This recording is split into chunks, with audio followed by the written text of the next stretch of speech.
It's your boy, the Garbage Man, here with my 20-pound dumpster cat. I found him in the garbage.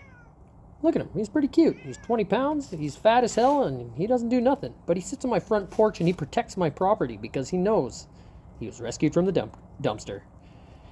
You know, ashes to ashes, garbage to garbage. Dumpster cats for the win. The Garbage Man.